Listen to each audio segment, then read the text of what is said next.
नमस्कार दोस्तों, good evening. कैसे हैं आप सब? सबसे पहले तो आप सबको अंतर्राष्ट्रीय जो महिला दिवस है, इस अंतर्राष्ट्रीय महिला दिवस पर ढेर सारी शुभकामनाएं। सभी को बधाई। अगर अभी तक आपने क्लास को शेयर नहीं किया है तो सबसे पहले आप क्लास को शेयर कर दीजिएगा। फटाफट क्लास को शेयर कर दीजिएगा। अगर आपने क्लास को शेयर नहीं किया है तो फटाफट क्लास को शेयर कीजिएगा। वीडियो से संबंधित जो भी क्लास हैं, जो भी पीडीएफ वगैरह है, ये आपको नीचे डिस्क्रिप्शन में टेलीग्राम चैनल में लिंक इसका मिल जाएगा। पहले फटाफट क्लास को शेयर कर दीजिएगा, फटाफट से शेयर कीजिएगा। और जो साथी फेसबुक प्रोफाइल पे देख रहे हैं उन सब से आग्रह है कि आप फटाफट से यूट्यूब चैनल पर आ जाइएगा। यूट्यूब चैनल पर ही आपके जो कमेंट हैं ये कमेंट में पढ़ पाऊंगा। फटाफट से आ जाइएगा। बात अपन जिला प्रशासन की करेंगे। फटाफट शेयर कीजिएगा। सभी को राम राम।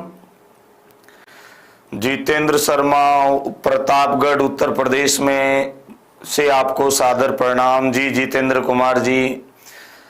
सरिता गोदारा, गुरुजी आ जाओ थाने उड़ी का। आ गया भाई, आ गया, चिंता ना कर तू। गिरधारी लाल, पिंटू, रवि, यशराज, वशिष्ठ, सरिता, सभी को नमस्कार, गुड इवनिंग। सभी फटाफट से आ जाइएगा। लास्ट में अपन बात जिला प्रशासन की कर रहे थे, लेकिन याद रखें, कर दिखाओ कुछ ऐसा कि दुनिया करना चाहे आपके जैसा। लास्ट में बात जिला प्रशासन की कर रहे थे और जिला प्रशासन में भी अपन ने जो बात की थी, ये जिला प्रशासन में लास्ट टाइम में जिलाधीश के संदर्भ में बात की थी। कल क्लास नहीं हुई थी, ठीक है। रेगुलर क्लास होगी, कल रविवार था, इस वजह से शायद मैंने पोस्टपोन कर दी थी। बाकी सब कुछ ठीक रहा तो क्लास अपनी रेगुलर आएगी, चाहे वो रविवार ही क्यों ना हो, ठीक है। जिला प्रशासन पढ़ रहे थे और जिला प्रशासन में लास्ट टाइम में अपन ने पढ़ा था जिलाधीश के संदर्भ में। अगर जिला प्रशासन की पहली क्लास किसी ने नहीं देखी है तो उन सब से मेरा आग्रह है कि आप फटाफट से जिलाधीश की जो संबंध में क्लास है वो क्लास जैसे ही खत्म हो जाए उससे पहले उस क्लास को आप जरूर देखें, तब यहां से आपको समझ में आएगा। जिला प्रशासन में अपन ने देखा था कि प्रशासनिक जो सुगमता है, इस प्रशासनिक सुगमता के लिए जो एक प्रदेश है इसे विभिन्न छोटी छोटी इकाइयों में बांटा जाता है, जिनमें चाहे वो जिला हो, चाहे वो उपखंड हो, चाहे वो तहसील हो। लेकिन ये सब बांटने का जो अपना वास्तविक ध्येय है, वास्तविक जो उद्देश्य है, ये उद्देश्य क्या होता है कि प्रशासनिक सुगमता के लिए अपन ऐसा करते हैं। जिलाधीश की बात कर चुके हैं और आज अपन बात करेंगे जो उपखंड प्रशासक है, इस उपखंड प्रशासक के संदर्भ में बात करेंगे। उपखंड प्रशासक एवं उपखंड अधिकारी जिसको आप कहते हैं, यानी कि सब डिविजनल मजिस्ट्रेट, ठीक है। ये उपखंड अधिकारी के संदर्भ में अपन बात करेंगे, लेकिन इससे पहले हमें ये जान लेना चाहिए कि जो एक जिला है, इस जिले को अपन किस में विभाजित करते हैं। एक जो जिला है, इस जिले को अपन विभिन्न उपखंडों में विभाजित करते हैं और उपखंडों के साथ साथ उसे विभिन्न तहसीलों में विभक्त करते हैं, ठीक है। बिल्कुल उप जिलाधीश के कार्य हो गए थे, अब अपन उपखंड प्रशासक पढ़ेंगे, यानी जो उपखंड अधिकारी है इस उपखंड अधिकारी को पढ़ेंगे। यहां पर याद रखिएगा, जो जिला प्रशासन अपन पढ़ रहे हैं, ये जिला प्रशासन सीधा सीधा राजस्थान के संदर्भ में पढ़ रहे हैं, ठीक है। स्क्रीनशॉट लेने दे, बिल्कुल स्क्रीनशॉट लेने दिया जाएगा, बाकायदा आपको स्क्रीनशॉट लेने का समय दिया जाएगा। लेकिन अभी मजा नहीं आ रहा है यार, फटाफट से क्लास को आप शेयर कीजिएगा। जब तक आप क्लास शेयर नहीं करेंगे तब तक मजा नहीं आएगा। फटाफट से शेयर कीजिएगा, फटाफट से शेयर कीजिएगा क्लास को। 1 सेकंड में आप शेयर कर दीजिएगा। मैं 1 सेकंड के लिए रुक गया हूं, आप फटाफट से शेयर कीजिएगा। आप शेयर करेंगे तभी क्लास आगे चलेगी, ऐसे बात नहीं बनती है यार। संख्या है ये बहुत ज्यादा होनी चाहिए, संख्या जब तक उचित नहीं आए तब तक पढ़ाने का मजा नहीं आता है। फटाफट से आप शेयर कीजिएगा। मैंने भी क्लास को शेयर कर दिया है, आप भी फटाफट से शेयर कर दीजिएगा, फटाफट से शेयर कीजिएगा क्लास को। हाँ जी, मोना जी, सबको गुड इवनिंग। राजेश, पिंटू, अनिल, सभी को गुड इवनिंग। अब देखें, उपखंड अधिकारी की बात करें तो सीधी सी बात है, अपन बात के संदर्भ में कर रहे हैं राजस्थान का जो जिला प्रशासन है, इस राजस्थान के जिला प्रशासन के संदर्भ में बात कर रहे हैं। तो राजस्थान के जो प्रत्येक जिले हैं, इन राजस्थान के जिलों की अपन बात करें तो राजस्थान के प्रत्येक जिले को किसमें बांटा गया है? राजस्थान के प्रत्येक जिले को उपखंडों में बांटा गया है। राजस्थान के प्रत्येक जिले को किसमें बांटा गया है? प्रत्येक जिले को विभिन्न जो उपखंड हैं, इन उपखंडों में बांटा गया है या उपखंडों में विभक्त किया गया है। प्रशासनिक सुगमता के लिए अपन ने ऐसा किया है। और दूसरी चीज आप यहां पर याद रखिएगा, प्रत्येक उपखंड पर एक उपखंड अधिकारी होता है। याद रखें, प्रत्येक जो उपखंड है, इस प्रत्येक उपखंड पे क्या होता है? उपखंड अधिकारी होता है। प्रत्येक उपखंड पे क्या होगा? एक उपखंड अधिकारी होगा। और उसी उपखंड अधिकारी के संदर्भ में अपन पढ़ने जा रहे हैं कि उपखंड अधिकारी के क्या कार्य हैं। ठीक है, उपखंड अधिकारी किस प्रकार से कार्य करता है, ये उपखंड अधिकारी प्रत्येक उपखंड में होता है। याद रखें, उपखंड अधिकारी प्रत्येक उपखंड में कार्यरत होता है। इस उपखंड अधिकारी के कार्य क्या है, उपखंड अधिकारी के रूप में क्या भूमिका रखी गई है, इन सब के संदर्भ में पढ़ेंगे। जी, शेयर कर दिया, बहुत बहुत शुक्रिया आप सब दोस्तों का। कमेंट करें कि सर शेयर कर दिया, शुक्रिया। हेडिंग डालिएगा, उपखंड जो अधिकारी है, इस उपखंड अधिकारी की कार्य। उपखंड जो अधिकारी है, इस उपखंड अधिकारी के कार्य। उपखंड अधिकारी के कार्य। उपखंड अधिकारी के कार्यों में अपन सबसे पहले बात करें तो उपखंड अधिकारी के कार्य क्या है? भू राजस्व जो तैयार करना है, ये भू राजस्व तैयार करना किसका कार्य है? उपखंड अधिकारी का पहला कार्य। याद रखिएगा, भू राजस्व तैयार करना या भू राजस्व के संबंध में कार्य करना किसका कार्य है? उपखंड अधिकारी का कार्य है। देखा था अपन ने, जिला स्तर पर सबसे बड़ा जो राजस्व अधिकारी है, जिला स्तर पर राजस्व अधिकारी कौन था? जिला कलेक्टर था। जिला स्तर पर सबसे बड़ा राजस्व अधिकारी कौन था? जिला कलेक्टर था। लेकिन अपन बात करें उपखंड स्तर पर, क्योंकि प्रत्येक जिले को प्रशासनिक सुगमता के लिए अपन ने किसमें विभाजित किया है? उपखंडों में विभाजित किया है। और उन्हीं उपखंडों में अपन बात करें तो उपखंड अधिकारी होता है जो उस उपखंड का एक राजस्व अधिकारी के रूप में भी काम करता है। राजस्व प्रशासन के लिए निम्न स्तरीय जो अधिकारी हैं, याद रखिएगा, राजस्व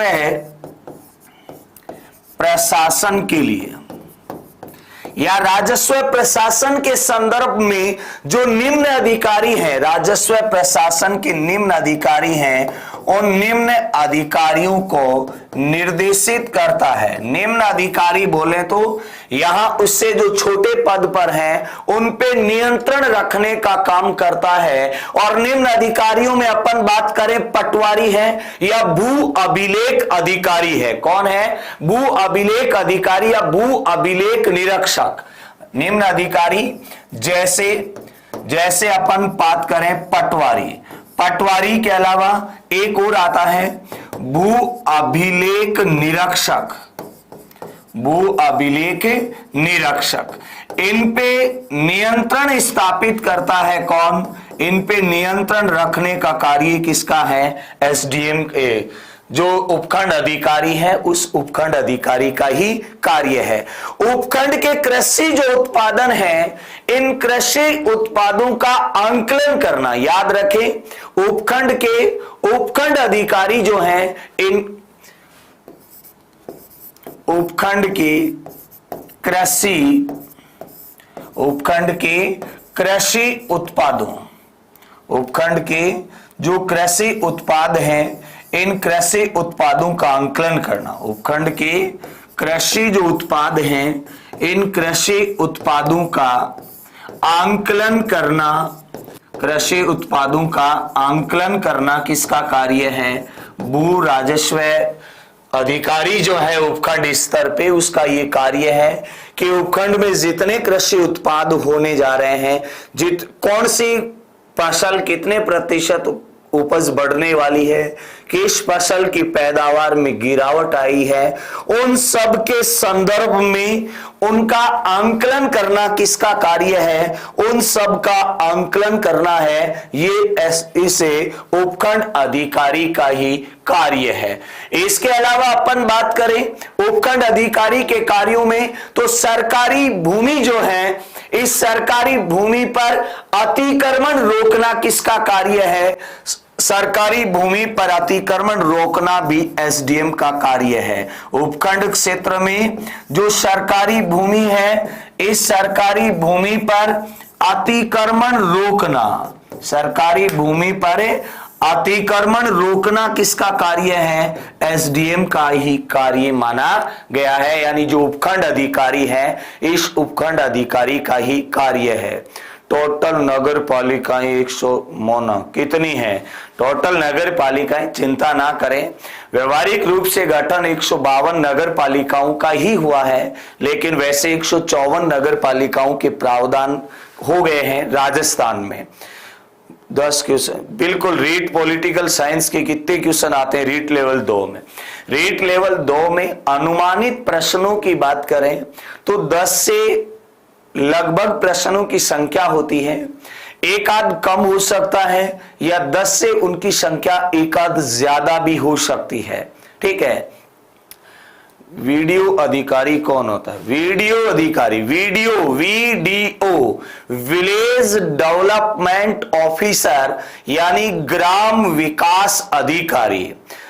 उपखंड अधिकारी कौन होता है? चिंता ना करने की राम, उपखंड अधिकारी में आप ऐसा कह सकते हैं कि आरएस में जिसकी टॉप रैंक आती है ना, उसको एसडीएम मिलता है, वो उपखंड अधिकारी है। ठीक है, बिल्कुल। अब देखिएगा, सरकारी भूमि पर अतिक्रमण रोकना उपखंड अधिकारी का कार्य है। अगले कार्य की बात करें तो भू राजस्व वसूली के संबंध में निर्देश प्राप्त करना। याद रखिएगा, भू राजस्व के संबंध में, भू राजस्व के संबंध में, भू राजस्व के संबंध में निर्देश प्राप्त करना। भू राजस्व के संबंध में क्या करना? विभिन्न उच्च अधिकारियों के निर्देश प्राप्त करना भी किसका कार्य है? उपखंड अधिकारी का कार्य है। दोस्तों, यहां से प्रश्न कैसा आता है पहली वो सुनिएगा। इस टॉपिक से जो प्रश्न आएगा उसमें विभिन्न जो जिला प्रशासक में जो अधिकारियों की बात अपन पढ़ रहे हैं, उनके कार्य के संदर्भ में प्रश्न ज्यादा पूछा जाता है। और कार्य में भी प्रश्न क्या पूछता है? कार्य में प्रश्न पूछता है कि निम्न में से कौन सा कार्य उपखंड अधिकारी का नहीं है, निम्न में से कौन सा कार्य जिलाधीश का नहीं है, निम्न में से कौन सा कार्य तहसीलदार का नहीं है। इन ऐसे प्रश्न वो ज्यादा पूछता है। ठीक है।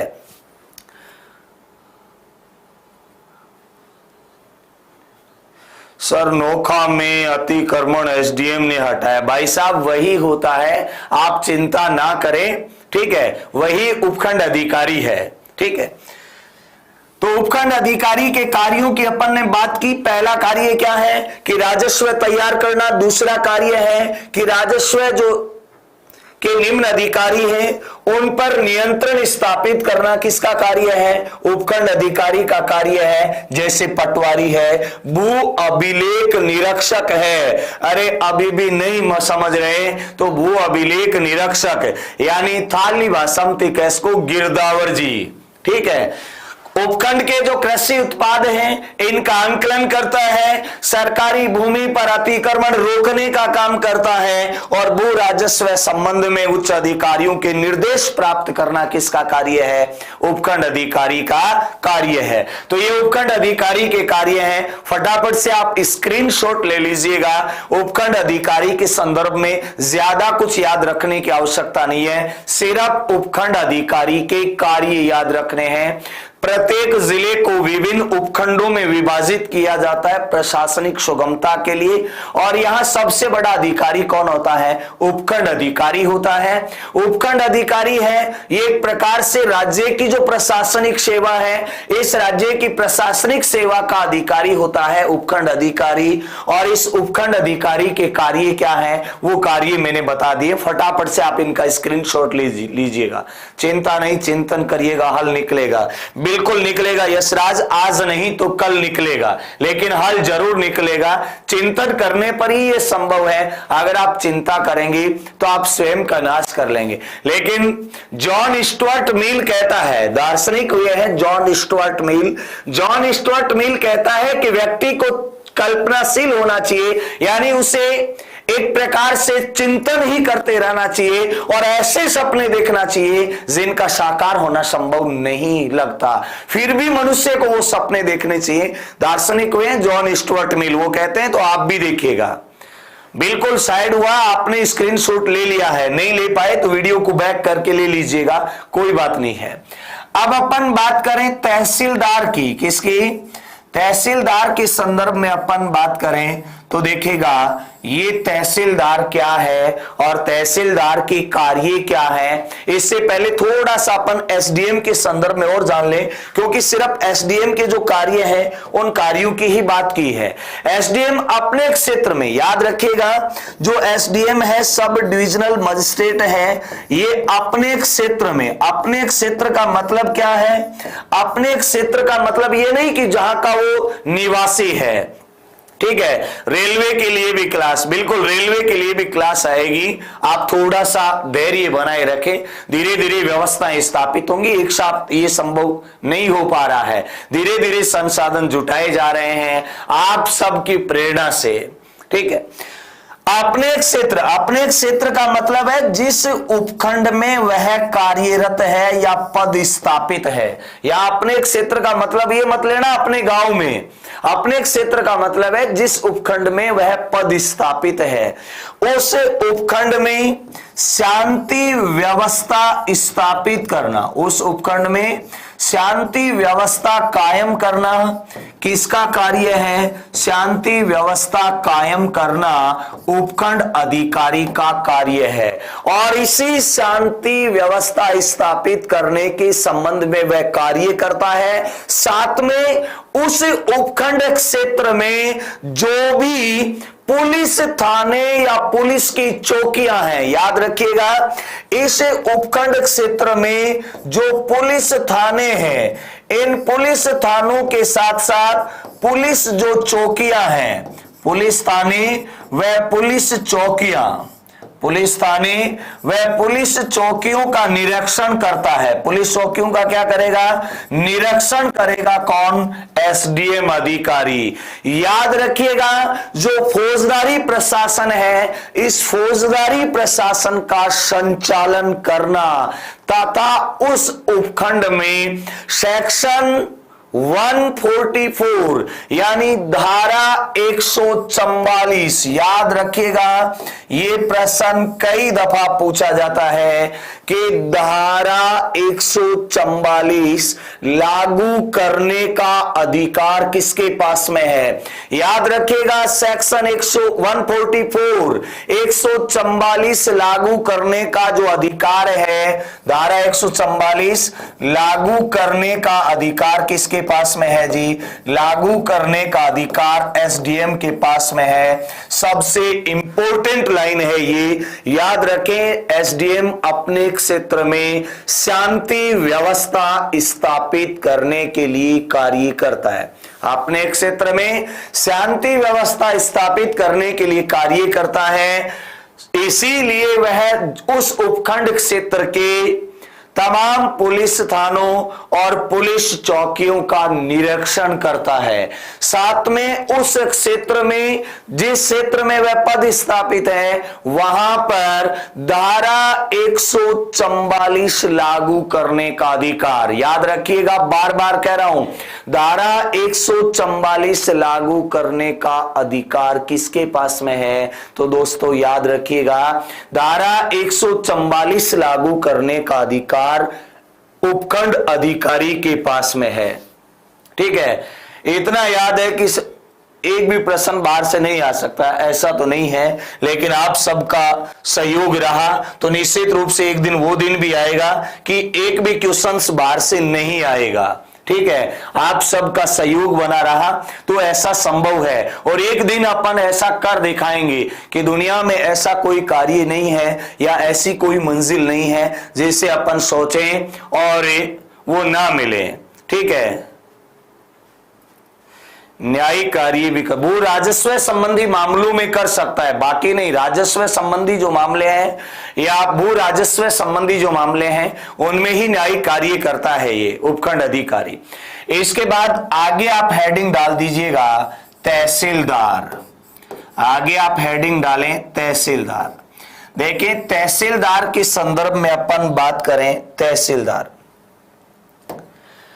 तहसीलदार है, ये तहसील का प्रमुख अधिकारी होता है। तहसीलदार के लिए याद रखिएगा, सर ये क्लास रोज होती है क्या? बिल्कुल मुकेश कुमार जी, ये क्लास रोज होती है।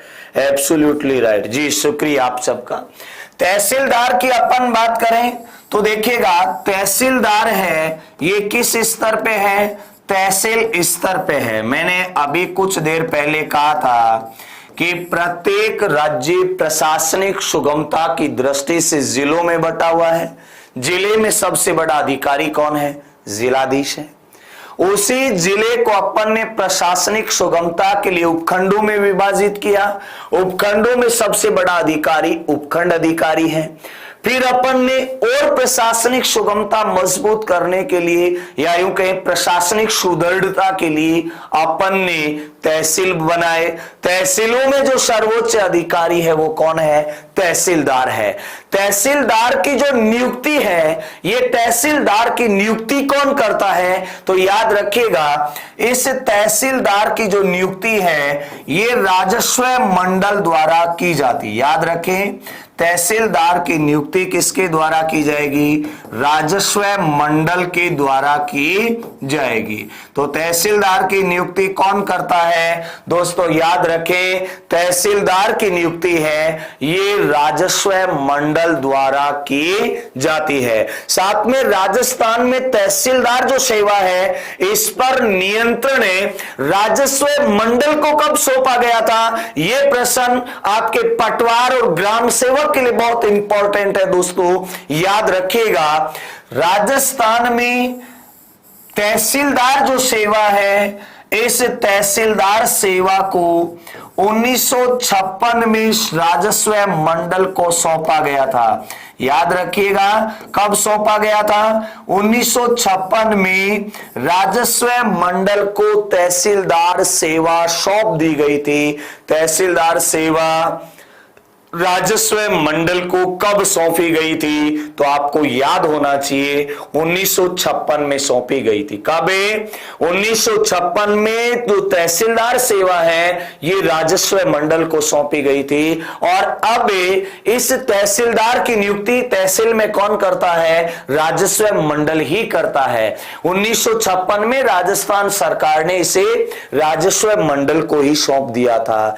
दूसरी चीज याद रखिएगा, यही जो तहसीलदार है, ये तहसीलदार क्या होता है? राजपत्रित अधिकारी होता है। क्या होता है? जो राजपत्रित अधिकारी है, ये राजपत्रित अधिकारी होता है कौन? तहसीलदार होता है। ठीक है, एक प्रकार से गजेटेड जो ऑफिसर है, राजपत्रित जो अधिकारी है, उस राजपत्रित अधिकारी के संदर्भ में काम करता है कौन? तहसीलदार। लेकिन अपन तहसीलदार के संदर्भ में बात करें तो ये तहसीलदार की कार्य क्या है, तहसीलदार की जो भूमिका है, ये भूमिका क्या है, उन सब के संदर्भ में भी अपन बात करेंगे। आगे आता है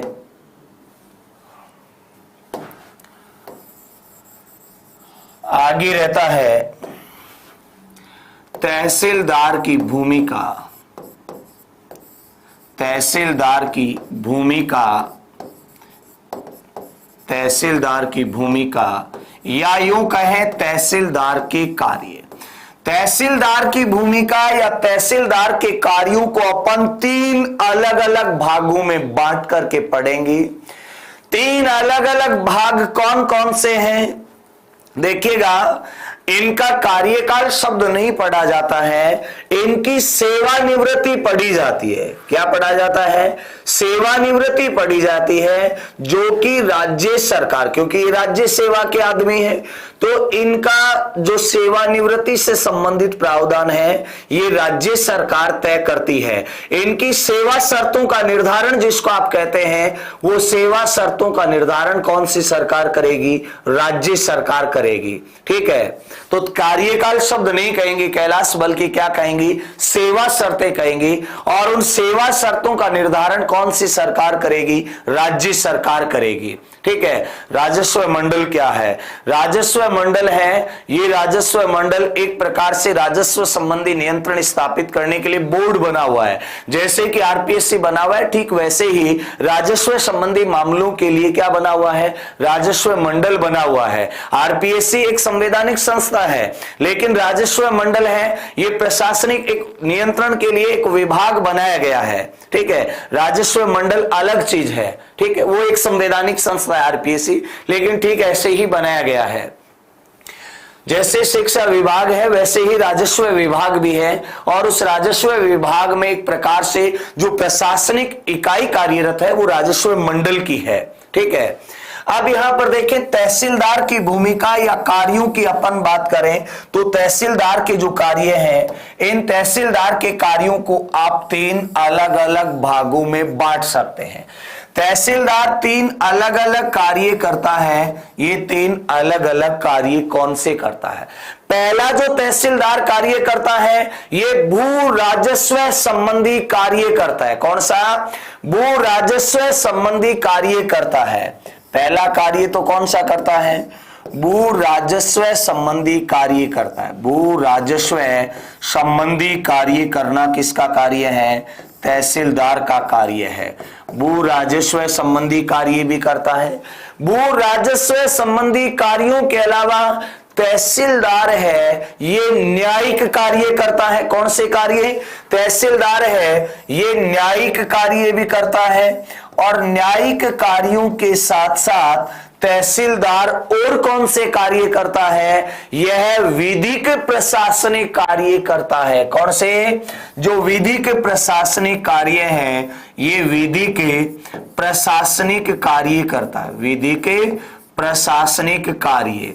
तो कुल मिलाकर के अपन कहें कि जो तहसीलदार है ये कितने प्रकार के कार्य करता है? 3 प्रकार के कार्य करता है। हालांकि इनकी डिटेल अभी अपन पढ़ने वाले हैं। पहला तो कौन सा है? भू राजस्व संबंधी, दूसरा न्यायिक कार्य, और तीसरा कौन सा है? विधिक प्रशासनिक कार्य। कौन सा? विधिक प्रशासनिक कार्य। सबसे पहले यहां पर देखें, अपन बात करें भू राजस्व संबंधी कार्य की, तो भू राजस्व संबंधी कार्यों में इतना याद रखिएगा कि तहसील में राजस्व विभाग के जितने भी मामले हैं वो सारे कौन देखता है?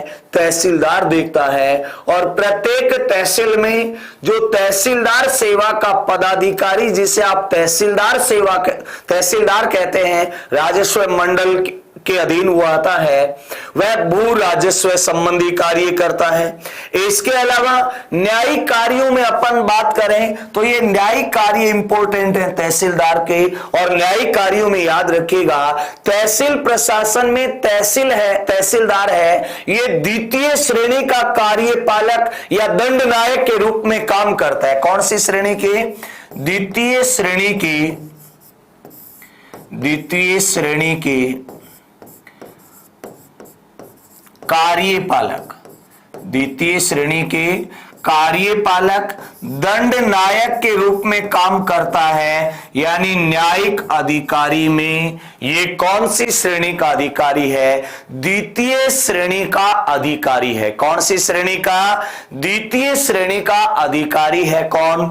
तहसीलदार। साथ में याद रखिएगा, तहसील में राजकीय पत्रों को तामील करवाना, याद रखिएगा तहसील में जो राजकीय पत्र है, जो सरकारी पत्र है, इन सरकारी पत्रों का तामील कार्य भी किसका है?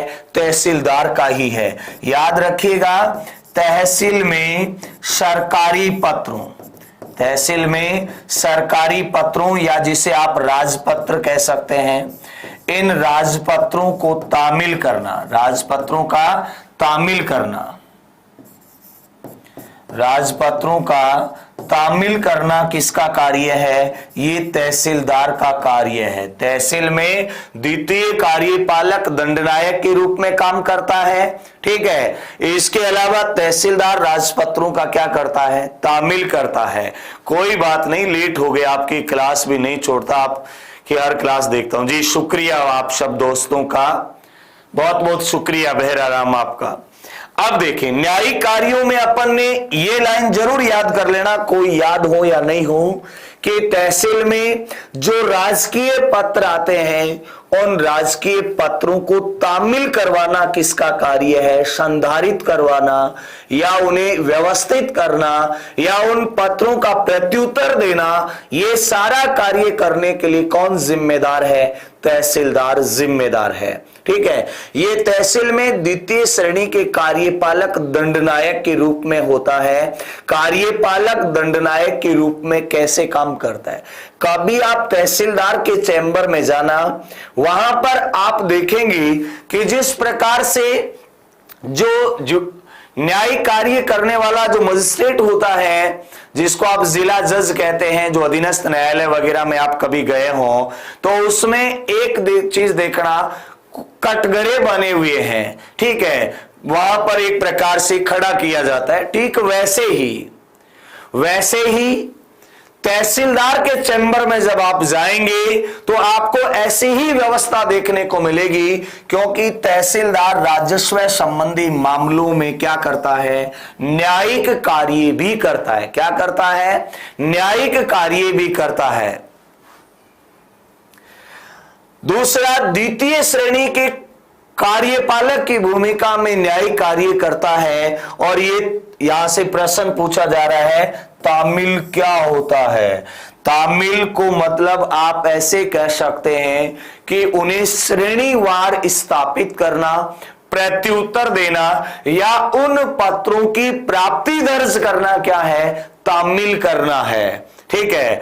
कोई बात नहीं, आप शेयर करते रहें, एक दिन हमें इस मेहनत का फल जरूर मिलेगा, एक दिन इस मेहनत को जरूर फल मिलेगा। साथ में एक ना एक दिन, देर ही सही, धीरे ही सही, लेकिन अंत में उस मंजिल तक पहुंचकर जरूर रहेंगे, उस मंजिल तक जरूर पहुंचेंगे। जो सपने देखे हैं, उन सपनों को पूरा करना, उन सपनों को पूरा करने के लिए कार्य करना हमारी भूमिका है। किसी ने ठीक ही कहा है कि आप अपने कर्म पर भरोसा करें, लोग आपके बारे में कैसी धारणा रखते हैं इस पर गौर मत करिएगा, क्योंकि लोगों की सोच आप उनकी स्वार्थ पे टिकी हुई है।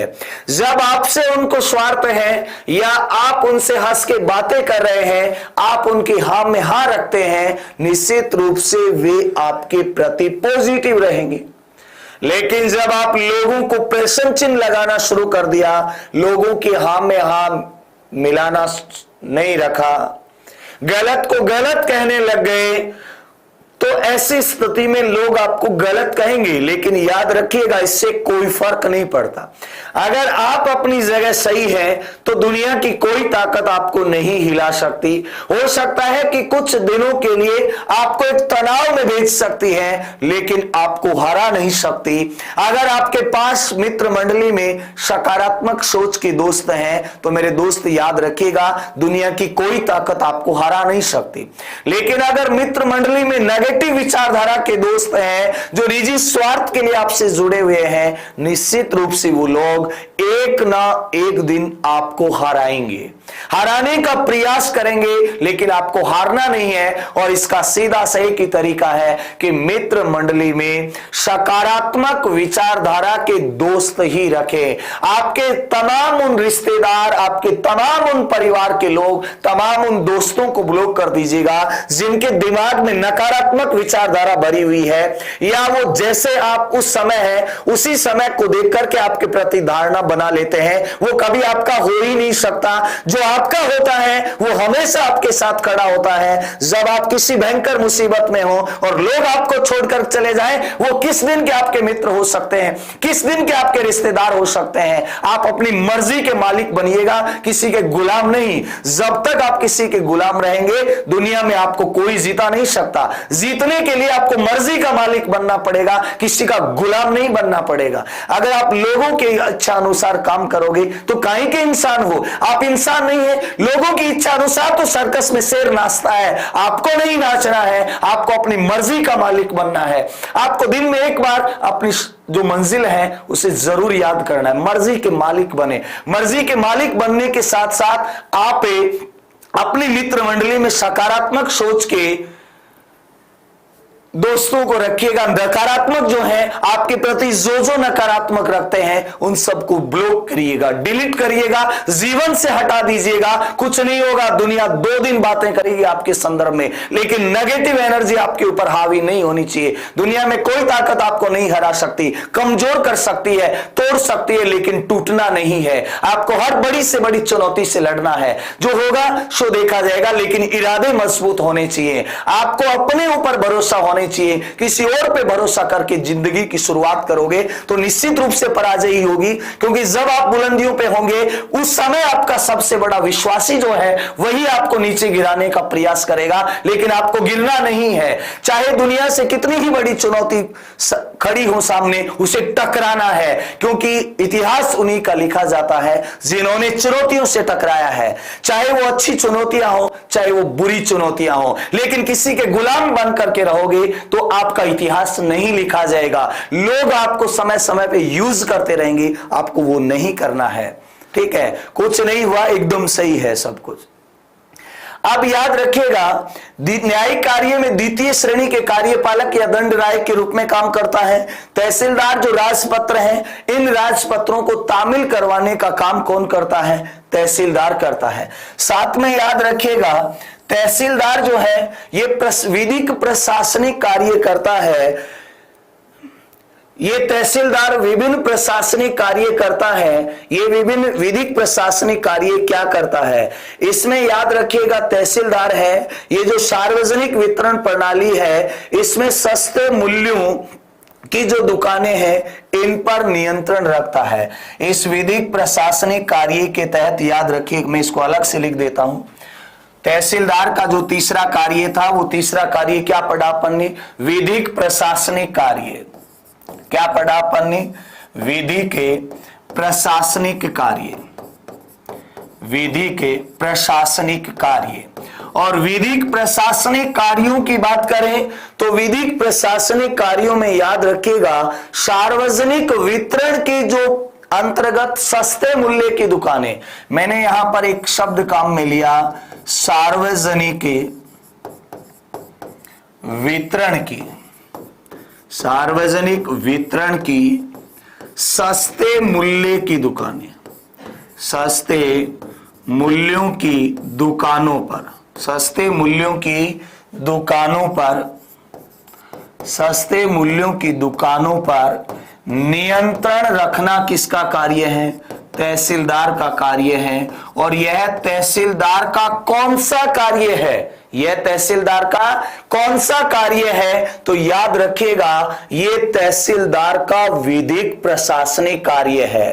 ठीक है, यह तहसीलदार का क्या है?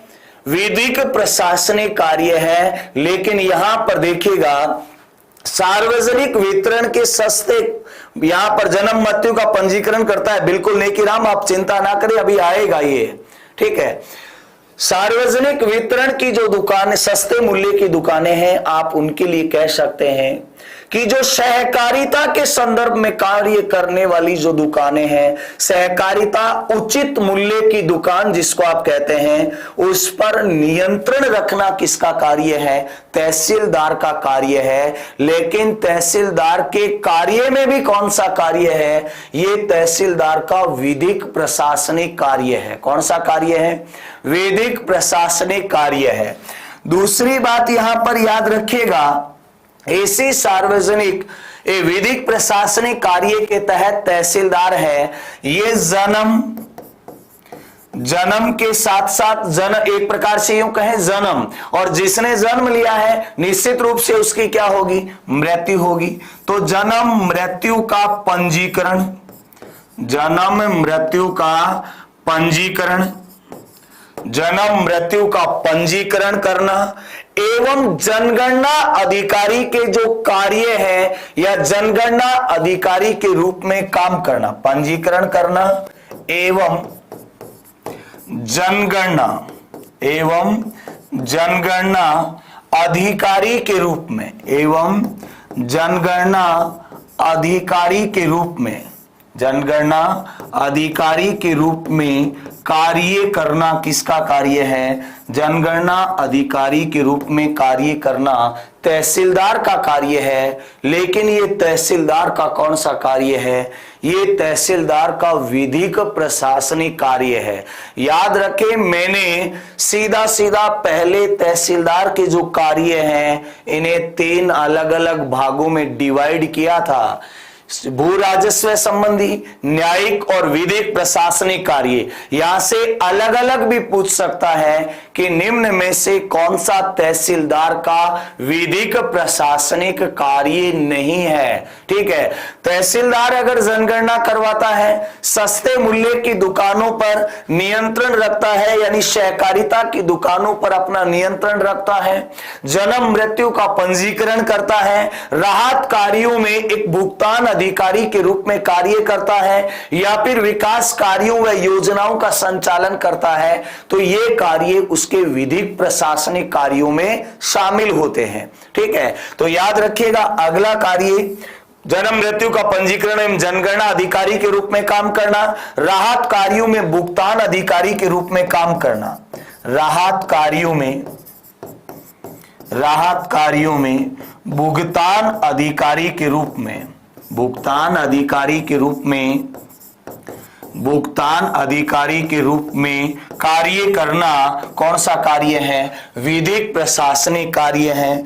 इसके अलावा अपन बात करें तो विकास कार्यों व योजनाओं का संचालन करना, उस तहसील, संबंधित तहसील में जो विकास कार्य चल रहे हैं, इन विकास कार्यों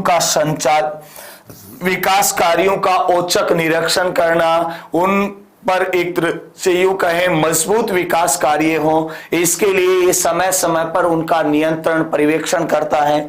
विकास कार्यों एवं विकास योजनाएं जो हैं, इन विकास की जो योजना है जिसे आप कल्याणकारी योजना कहते हैं, इन विकास योजनाओं का संचालन करना किसका कार्य है?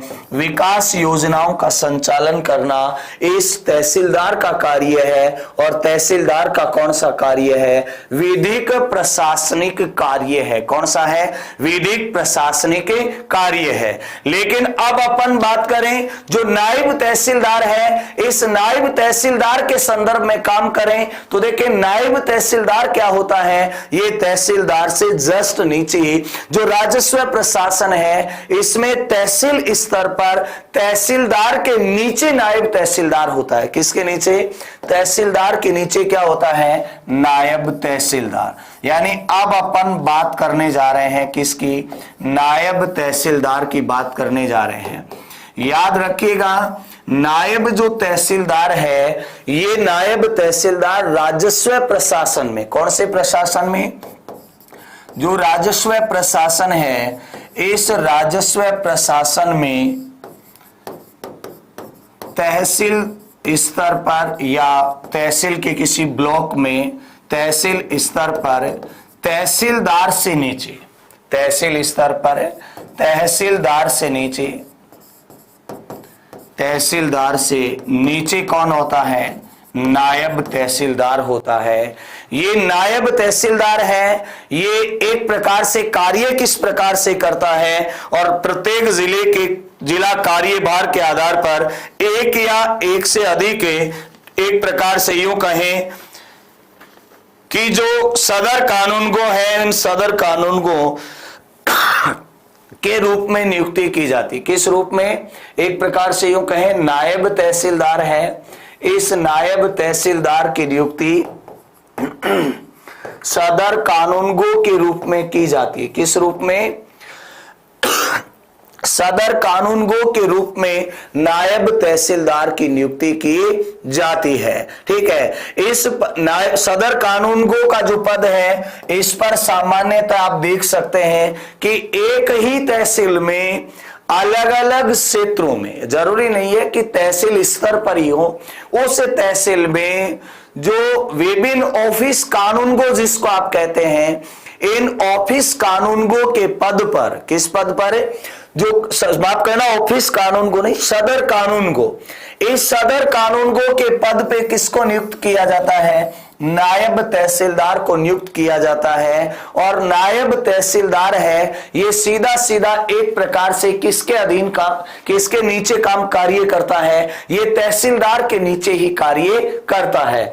आगे अपन बात करें तो आगे रहता है ऑफिस कानूनगो। कौन रहता है? ऑफिस कानूनगो, ऑफिस कानूनगो, ऑफिस कानूनगो। अब यहां पर देखें ऑफिस कानूनगो की अपन बात करें तो प्रत्येक जो तहसील है इसमें राज्य सरकार एक ऑफिस कानूनगो की नियुक्ति करती है। तो सीधी सी बात ये याद रखिएगा कि ये जो ऑफिस कानूनगो है, ये ऑफिस कानूनगो किसके पदाधिकारी के रूप में काम करता है? राज्य सरकार के पदाधिकारी के रूप में काम करता है। तो राज्य सरकार द्वारा इसकी नियुक्ति किस स्तर पे की जाती है? तहसील स्तर पे इसकी नियुक्ति की जाती है। कौन से स्तर पर? तहसील स्तर पर इसकी नियुक्ति की जाती है। लेकिन कौन नियुक्त करता है? जो राज्य सरकार है वो नियुक्ति करती है। लेकिन यह ऑफिस कानूनगो किसके नियंत्रण व दिशा निर्देशों में काम करने वाला पदाधिकारी है? तो याद रखिएगा ऑफिस कानूनगो है ये तहसीलदार, किसके? तहसीलदार के नियंत्रण व दिशा निर्देशों में, तहसीलदार के नियंत्रण व दिशा निर्देशों में, तहसीलदार के नियंत्रण व दिशा निर्देशों में, नियंत्रण व दिशा निर्देशों में कार्य करता है। कौन? ऑफिस कानूनगो। किसके? तो यह तहसीलदार के नियंत्रण और दिशा निर्देशों में कार्य करता है। कौन? ऑफिस कानूनगो। और यह भूलेख अधिकारी जो है इन सब का क्या होता है?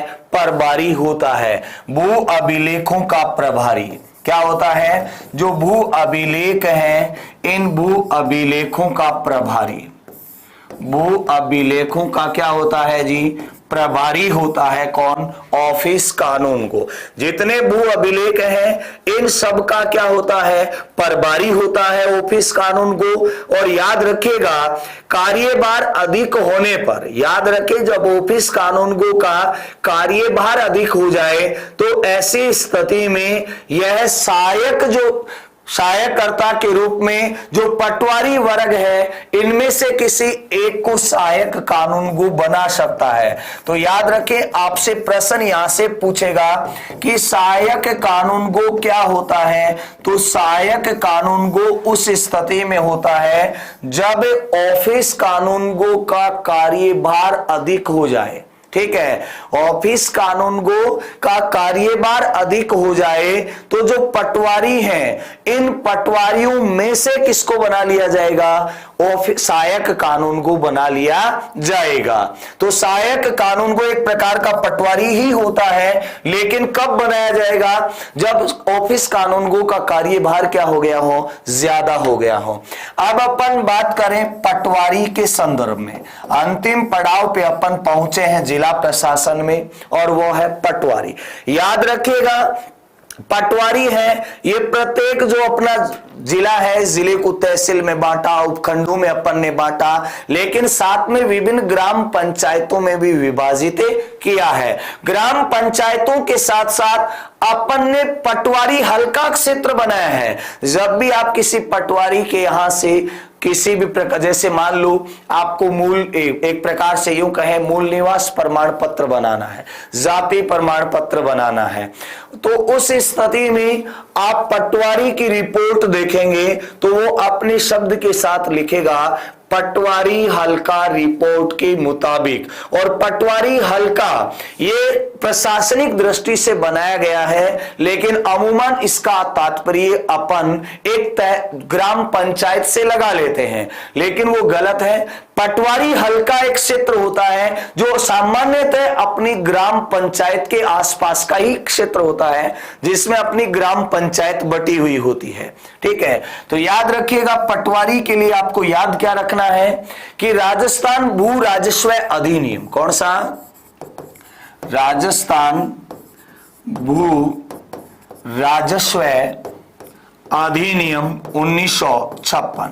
भू राजस्व अधिनियम 1956 की धारा कौन सी? धारा 30। और इस धारा 30 के तहत सरकार द्वारा, याद रखिएगा, इस धारा 30 के तहत राज्य सरकार द्वारा या यूं कहें सरकार के द्वारा, आप सीधा सरकार ही लिख दीजिएगा।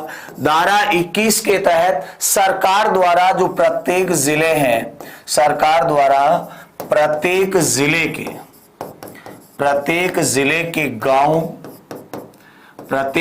के गांव को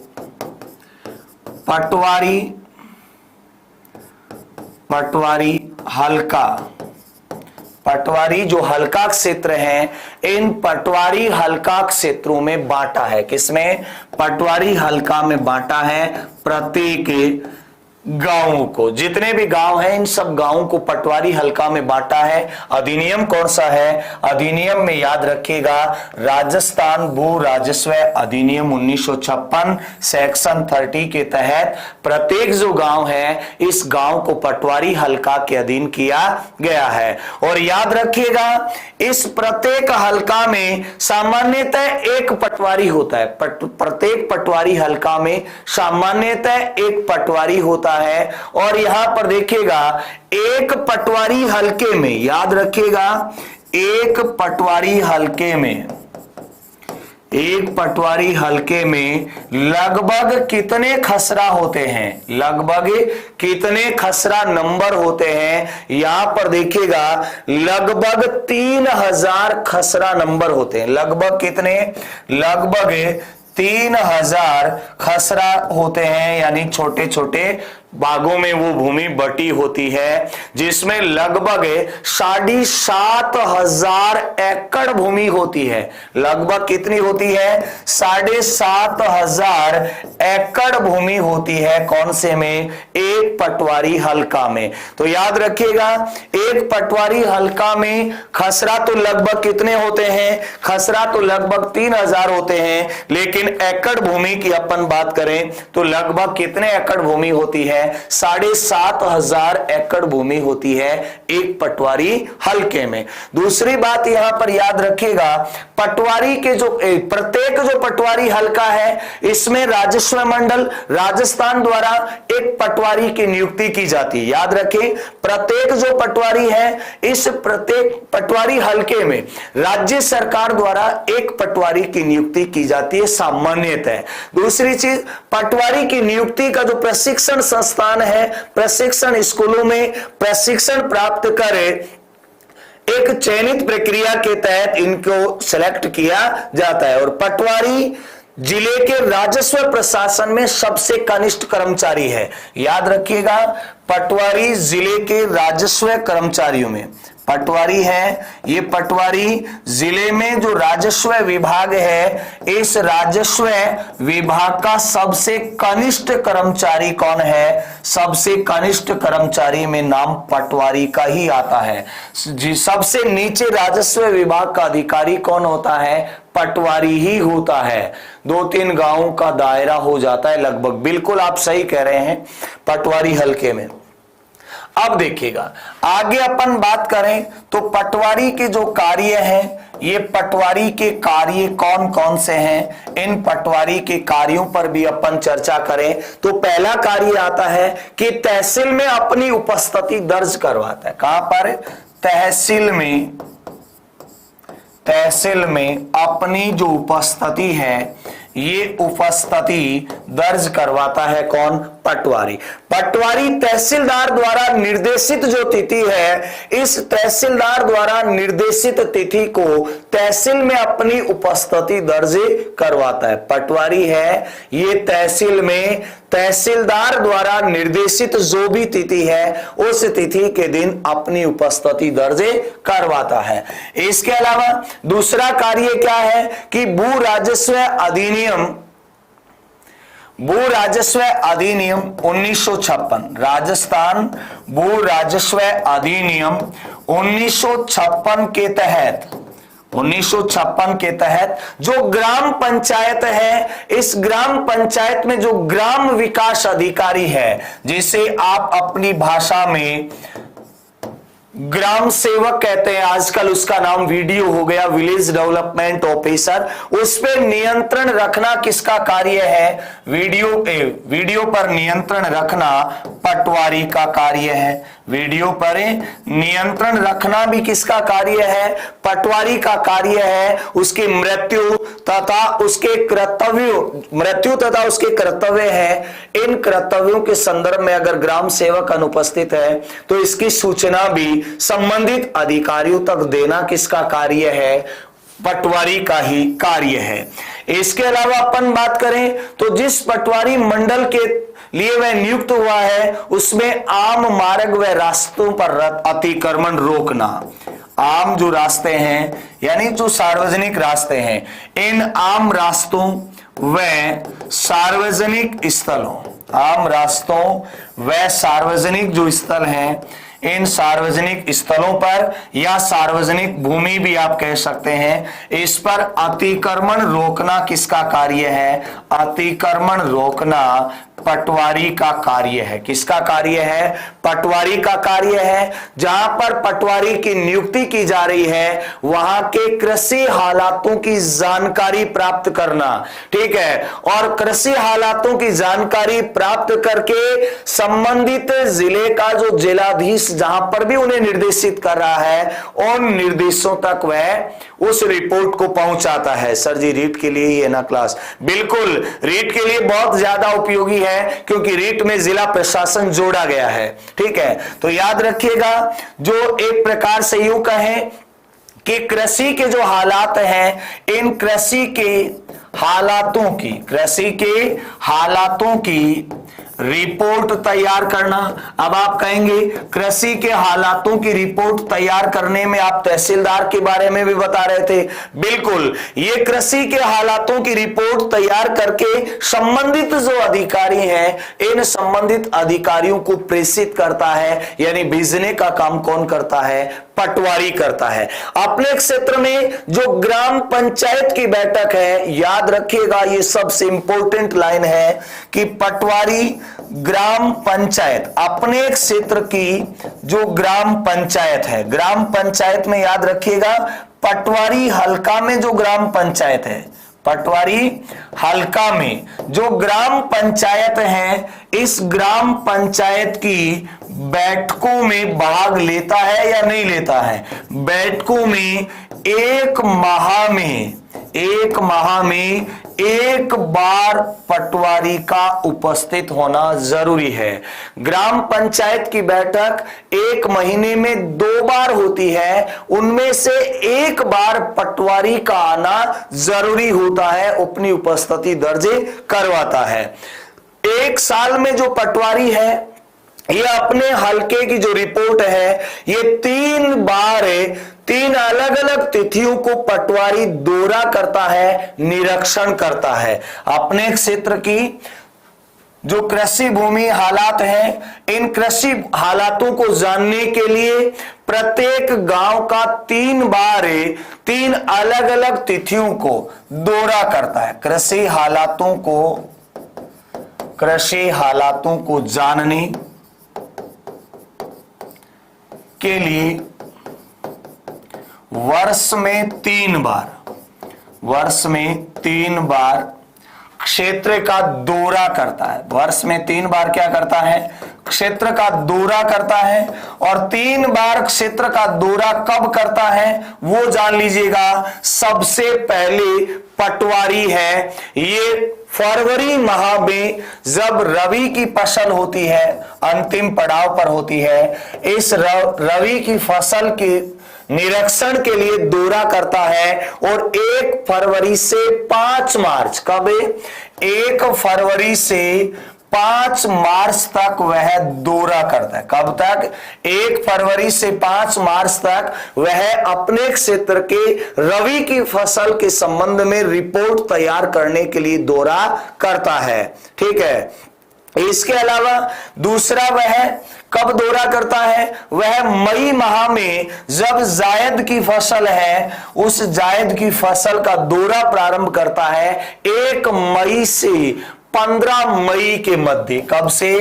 1 मई से 15 मई के मध्य वह दौरा करता है अपने क्षेत्र में जायद की जो फसल है उसके हालात के बारे में जानने के लिए या उसकी रिपोर्ट तैयार करने के लिए। इसके अलावा अपन बात करें खरीफ की फसल के समय, तो ये खरीफ की जो फसल है, खरीफ है, इस खरीफ की फसल के निरीक्षण के लिए वह सितंबर माह में दौरा करता है और लगभग 15 सितंबर को आसपास ये दौरा प्रारंभ करता है। और 15 सितंबर से लगभग यूं मानिए चलिएगा 15 अक्टूबर या यूं कहें 15 सितंबर या 16 सितंबर से ये दौरा प्रारंभ करेगा और 15 अक्टूबर तक इसे अपनी पूरी जो रिपोर्ट है वो तैयार करनी पड़ेगी। यहां से देखें पूर्व के जो प्रश्न पूछे हुए हैं उन पर एक बार नजर डाल लूं तो याद रखिएगा 2 प्रश्नों का मैं यहां जिक्र कर रहा हूं। एक पहला प्रश्न तो है कि तहसीलदार की नियुक्ति किसके द्वारा की जाती है? उत्तर क्या होगा? राजस्व मंडल के द्वारा। दूसरा, जिलाधीश सामान्यतः सदस्य होता है और पहला ऑप्शन है राजस्थान लोक सेवा का, दूसरा भारतीय प्रशासनिक सेवा का, तीसरा भारतीय राजस्व मंडल का और चौथा उपयुक्त में से कोई नहीं। याद रखिएगा जिलाधीश है, ये जिलाधीश सीधा सीधा किसका होता है? भारतीय प्रशासनिक सेवा का सदस्य होता है। ठीक है। जरीना की टीम से हटा क्यों? ऐसा कुछ नहीं है। ठीक है। आज के लिए इतना ही, बाकी का विवरण अपन अगली क्लास में जानेंगे। जय हिंद, जय भारत, सभी को गुड इवनिंग, राम राम, आराम से सोइएगा। क्लास को शेयर जरूर करिएगा, अपने फेसबुक और व्हाट्सएप स्टेटस पे इसे रखिएगा। फिर भी अगर मान लीजिएगा आपका किसी प्रकार का सवाल है तो निस्संदेह आप डिस्क्रिप्शन में जो टेलीग्राम चैनल का लिंक है वहां से आप देख सकते हैं। बाकी जिला प्रशासन टॉपिक मैंने पूरा करवा दिया है। ठीक है। आज के लिए इतना ही, धन्यवाद, जय हिंद, जय भारत।